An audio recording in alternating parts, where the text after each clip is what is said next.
Comentario de Primera de Reyes capítulo 2. ¿Cómo asegurar un reino? Construye un futuro firme hoy. Versículo 1. Los días en que David. Este capítulo continúa la narración del anterior con los mismos vívidos detalles y el mismo estilo gráfico.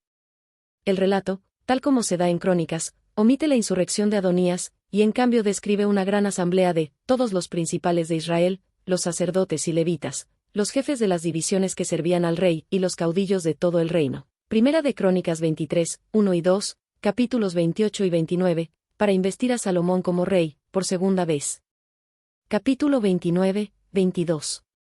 Tanto Saúl, Primera de Samuel 11, 14 y 15, como David, Segunda de Samuel 5, 1 al 3, habían sido proclamados por segunda vez como reyes, y así sucedió también en el caso de Salomón. Su primer ungimiento se efectuó con suma rapidez en una ocasión bastante impremeditada, debido a la premura de las circunstancias, en un momento cuando solo pudieron estar presentes unas pocas personas de las proximidades. Por eso correspondía que hubiera una segunda coronación más general, con la debida solemnidad y pompa ante los representantes de toda la nación. Versículo 2. El camino de todos en la tierra. Esta expresión nos recuerda las palabras de Josué, Jos 23, 14, cuando afrontó el fin. La muerte es completamente imparcial. A los héroes máximos de la tierra les ocurre lo mismo que a los más humildes cuando descienden a la tumba. Las distinciones mundanales son transitorias, y desaparecen las glorias de los reyes cada vez que impera la muerte. Esfuérzate. David no pensó en sí mismo, sino en su hijo, no en el pasado, sino en el futuro. Habló como padre amante, soldado, patriota y, por encima de todo, como un hombre que ha demostrado en todo respecto que era realmente rey. Exhortó a Salomón para que se esforzara al tomar las responsabilidades del liderazgo, así como Moisés exhortó a Josué, Deuteronomio 31, 7, y así como el Señor mismo exhortó a Josué, Josué 1, 7. Sé hombre. Salomón ahora era rey a pesar de su juventud, por eso, de un modo especial, debía demostrar su hombría. Debía ser un varón que se dominara plenamente y que mandara a su pueblo, tenía que ser intrépido y libre de cohecho y de corrupción. No debía poner en primer término sus intereses sino los del pueblo a quien debía servir, y los de Dios cuyo representante era. Versículo 3. Guarda los preceptos. Por encima de todo, la exhortación de David a Salomón fue de una índole religiosa. En primer lugar, Salomón debía ser leal a Dios. Los israelitas eran el pueblo de Dios, y Salomón debía gobernarlos como siervo de Dios. Las últimas palabras de David a Salomón no fueron tanto las de un padre para su hijo, sino más bien las del que presidía a Israel, un estado teocrático, para el que divinamente había sido nombrado como su sucesor al trono. Todo el discurso debe enfocarse desde este punto de vista. Como rey de Israel, Salomón debía ocupar el trono del reino de Jehová, Primera de Crónicas 28, 5.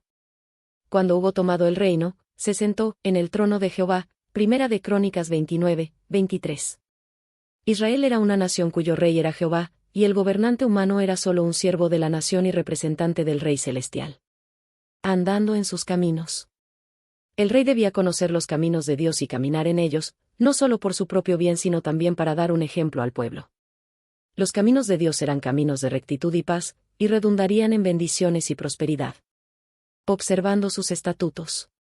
Los estatutos son las estipulaciones de la ley. Dios dio sus mandamientos al pueblo y añadió algunas órdenes para aclarar con exactitud qué clase de obediencia estaba implicada en los casos específicos. En la ley de Moisés se detallan estatutos, juicios y testimonios tales. Hay ritos ceremoniales, estatutos civiles, leyes de salud así como también requerimientos morales. Para que prosperes. Dios que dio todas sus leyes para beneficio de sus hijos, puso a estos bajo la vigencia de esas leyes porque desea verlos felices y prósperos. No dio sus prescripciones y órdenes para hacer alarde de su autoridad suprema, sino para asegurar el bienestar y la felicidad de los habitantes de la tierra. Al caminar en armonía con las leyes del cielo, el hombre había de hallar gozo, paz, contentamiento de espíritu, salud física y plenitud de vida. La desobediencia a esas leyes ocasionaría dificultades, pesar, enfermedades, quebrantos, dolores y muerte. Esto se presentó con claridad en el comienzo de la historia de Israel. Los profetas lo han hecho resaltar constantemente hasta el mismo fin. Si quisierais y oyerais, comeréis el bien de la tierra, si no quisierais y fuereis rebeldes, seréis consumidos a espada, porque la boca de Jehová lo ha dicho, Isaías 1, 19 y 20, Jeremías 7, 5 al 7. Cuando Israel pereció finalmente, quedó en claro que eso se debió a que no había cumplido los mandamientos del Señor, Segunda de Reyes 17, 7 al 20. Versículo 4. Para que confirme Jehová la palabra. Dios hizo la promesa original a David por 732 medio del profeta Natán, Segunda de Samuel 7, 11 al 17, y quizá posteriormente a David mismo, Salmo 89, 3 y 4.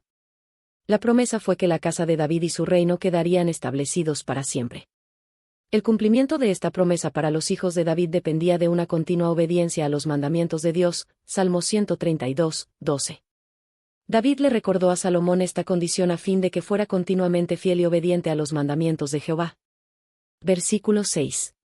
Harás conforme. Joab había asesinado a Abner, Segunda de Samuel 3, 27 al 30. En ese tiempo David dejó en claro que no tenía parte en el crimen, y anunció que a su debido tiempo el Señor daría el pago al que mal hace, conforme a su maldad, Segunda de Samuel 3, 31 al 39. También Joab había asesinado a Amasa, a quien David acababa de nombrar para que ocupara el puesto de Joab, Segunda de Samuel 19, 13, Segunda de Samuel 20, 8 al 10. La muerte de ambos debía ser vengada. Cuando se cometieron esos crímenes, David no podía castigar a Joab, debido a que éste sabía la parte que había tenido David en la muerte de Urías Eteo, Segunda de Samuel 11, 14 al 25. Pero los dictados de la justicia demandaban que asesinatos como los que había cometido Joab no quedaran impunes. Por lo tanto, hablando no como un particular que había recibido durante muchos años los servicios penosos y fieles del hombre que ahora condenaba, sino como un rey teocrático, David dio las instrucciones para que un hombre cuyas manos estaban limpias y que no debía nada a Joab, castigara los crímenes de éste. Además, debe recordarse que Joab también era culpable de hechos que David no menciona aquí expresamente, tales como la muerte de Absalón en contra de una orden expresa de David, Segunda de Samuel 18, 14 y 15, y su reciente traición al apoyar a Adonías, Primera de Reyes 1, 7, lo que sin duda ya había indispuesto a Salomón contra él. Versículo 7. Harás misericordia. Un agradable contraste es el recuerdo de David de la hospitalidad que le brindó Barzilai cuando huía de Absalón, Segunda de Samuel 19, 31 al 39. Comer de la mesa del rey significaba recibir sostén del tesoro real, Segunda de Samuel 9, 7, Primera de Reyes 18, 19, Nehemías 5, 17. Barzilai tenía un hijo que se llamaba Quimam, Segunda de Samuel 19, 37. Algunos han pensado que la referencia de Jeremías a Jerut Quimam, refugio de Quimam, Biblia de Jerusalén, a Jeremías 41, 17, como que estaba cerca de Belén, indica que David había dado allí al hijo de Barzilai una heredad de una propiedad particular del rey. Versículo 8. Simei. Este hombre, que había procedido tan alevosamente contra David, podía ser un motivo de peligro para Salomón en esos tiempos turbulentos, ver versículos 36 al 46. Versículo 10. Durmió David. Es muy escueto el relato de la muerte de David. Lo registrado en Crónicas tan solo añade que murió en buena vejez, lleno de días, de riquezas y de gloria, Primera de Crónicas 29, 28. Sepultado. Indudablemente en Sión, en terreno real cerca del palacio de David, Segunda de Samuel 5. 9. Los sepulcros de David, las tumbas de los sucesores de David, se mencionan en el registro de Nehemías, Nehemías 3, 16, y quizá estuvieron al sur del templo, Ezequiel 43, 7 al 9. Indudablemente esos sepulcros fueron excavados en la roca sobre la que se edificó a Jerusalén. Josefo informa que los tesoros de la tumba fueron saqueados por Hircano y más tarde por Herodes, Antigüedades 7. 15, 3, 16. 7, 1. Existían en los días del Nuevo Testamento, Hechos 2, 29, pero en la actualidad se desconoce su ubicación exacta. Las denominadas tumbas de los reyes, que una vez se creyó que eran el mausoleo de los reyes de Judá, en realidad datan del siglo I después de Cristo. Versículo 11. 7 años. Más exactamente, 7 años y 6 meses, Segunda de Samuel 5, 5, Primera de Crónicas 3, 4. Versículo 12. Fue firme en gran manera. Compárese con el versículo 46, en el que, después de que se mencionó la muerte de Adonías, Joab y Simei y la humillación de Abiatar, se declara que el reino fue confirmado en la mano de Salomón. Resulta claro que durante la primera parte del reinado de Salomón hubo descontentos que amenazaron la estabilidad del trono del joven rey. Salomón procedió rápida y firmemente contra esas fuerzas de disturbios y revueltas y, como resultado, quedó firmemente establecido el reino bajo su dominio. Versículo 13. ¿Es tu venida de paz? La sola presencia de Adonías en el escenario despertó una pregunta acerca de sus intenciones. ¿Se había conformado con su suerte y estaba listo para apoyar a Salomón, o todavía esperaba conseguir el trono de alguna manera? Versículo 15. El reino era mío. La referencia de Adonías a su frustrado intento de subir al trono demuestra que todavía tenía mucha ambición. Parecen haber sido bien fundados los temores de Betsabé por Jehová. En apariencia una piadosa aceptación de la voluntad divina, pero en realidad un mal disimulado propósito de esforzarse para conseguir con habilidad el reino que no había podido lograr por la fuerza. Versículo 17. ¿Qué me dé Abisag? Tal vez podría haber pedido el reino. Quizás su verdadero propósito no era movido por un amor despertado por la bella Abisag, sino que quería lograr el reino casándose con ella. En el antiguo Oriente las esposas de un rey se convertían en las esposas de su sucesor. Por eso David, cuando fue el sucesor de Saúl, tomó las esposas de éste, segunda de Samuel 12:8. Siguiendo el consejo de Aitofel, Absalón se allegó a las concubinas de su padre a la vista de todo el pueblo. Así demostró públicamente que había tomado los derechos del trono de su padre, segunda de Samuel 16:20-22. Sin duda se consideraba que Abisag era la última esposa, o por lo menos la última concubina de David. El pedido de Adonías de que Abisag fuera su esposa podía entenderse como un reclamo del mismo trono. Sin embargo, ante Betsabé fingió ser un joven consagrado y arrepentido, resignado con su suerte, y que solo quería a la hermosa doncella para mitigar su adolorido corazón.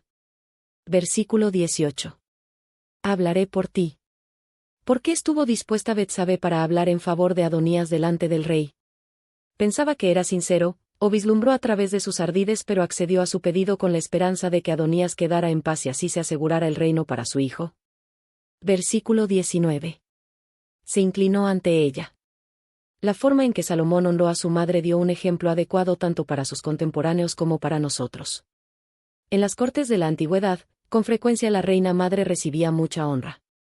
Versículo 22. También, el reino. Quizá Betsabé no notó nada peligroso en el pedido de Adonías, pero Salomón lo advirtió inmediatamente. Acceder al pedido de Adonías habría significado dar alas a sus pretensiones. Los que simpatizaban con él habrían tenido una base firme para apoyar sus demandas. Al sacerdote Abiatar. Salomón demostró su disgusto por la falta de perspicacia de su madre al haberse dejado llevar a una situación como esa. Ya las cosas eran bastante malas sin que ella colaborara con los esfuerzos de Adonías por apoderarse del trono. Después de todo, Adonías era el hermano mayor, y muchos podrían pensar que era legítima su pretensión al trono. Y a su lado estaban dos de los hombres más influyentes del país, Abiatar el sumo sacerdote y Joab el comandante en jefe, que lo ayudaban y apoyaban en toda forma posible. Ahora la madre del rey había permitido que se la comprometiera hasta el punto de que en realidad pedía nada menos que el trono para el hijo mayor. De hecho, Salomón dijo, ¿por qué solo pides a Abisag? ¿Por qué no pides también el reino? Él es mi hermano mayor, ¿acaso no le pertenece el reino por derecho propio? Y para probar sus pretensiones, ¿acaso no tiene consigo a Abiatar el sacerdote y también a Joab que apoyan su causa y demuestran a todos que indudablemente él tiene derecho? Es evidente que Betsabé entendió el merecido reproche. Versículo 23. Contra su vida. El pedido de Adonías equivalía a una traición, y como tal merecía la pena de muerte. El joven tenía un carácter peligroso, y no podía permitirse que sus maquinaciones pusieran en peligro la seguridad del Estado. Así razonaba Salomón y estaba enteramente en lo cierto. Versículo 24. ¿Quién me ha confirmado? El plan de Adonías no solo iba contra los hombres sino también contra Dios. El Señor era quien había confirmado a Salomón en el trono como sucesor de su padre David, pero ahora indudablemente Adonías hacía planes para fundar una dinastía al unirse con Abisag. No se debía permitir eso. Se había perdonado la conspiración anterior, pero no se podía pasar por alto este nuevo intento de rebelión. Salomón era rey elegido por Dios y ocupaba el trono de David que debía ser establecido para siempre. sabiendo que lo que hacía estaba de acuerdo con la voluntad del cielo, Salomón, con un solemne juramento, condenó ese día a muerte a Adonías. Versículo 26. Al sacerdote Abiatar. Salomón no se contentó con medidas tomadas a medias. Posiblemente suponía con acierto que en esta nueva tentativa de ocupar el trono, Adonías tenía cómplices, incluso Abiatar. A Anatot. Se trató a Abiatar con misericordia debido a su larga amistad con David cuando éste estuvo en la adversidad. En vez de ser ejecutado, solo perdería su cargo y tendría que retirarse. Anatot era una ciudad de sacerdotes, en territorio de Benjamín, Josué 21, 17 al 19, Primera de Crónicas 6, 60. El pueblo estaba a unos 5 kilómetros al noreste de Jerusalén. Es bien conocido como el lugar de nacimiento de Jeremías, Jeremías 1, 1, Jeremías 32, 7. Versículo 27. Para que se cumpliese.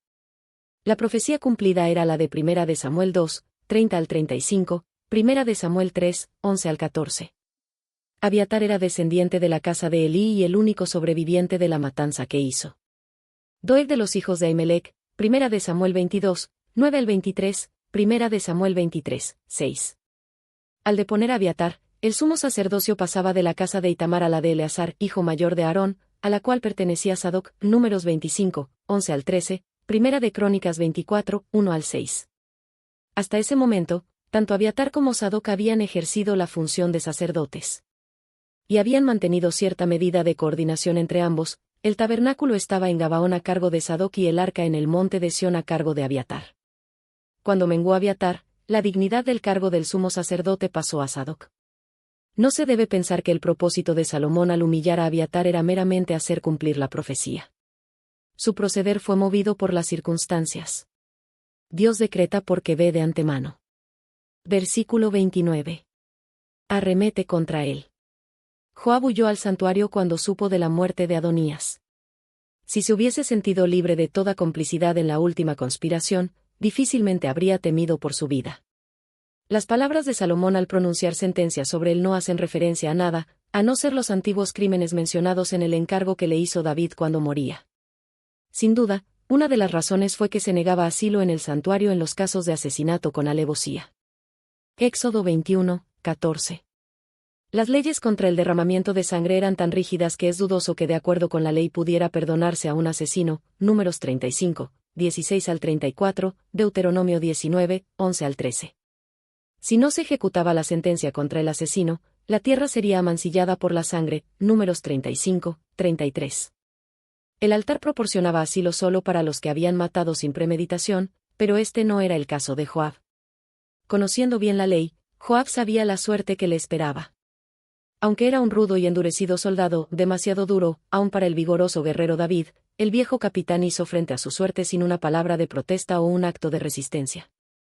Era culpable de crímenes de los cuales no podía defenderse. Versículo 36. No salgas de allí. La situación del reino era tal, que a Salomón le pareció necesario mantener una estrecha vigilancia sobre todos los sospechosos.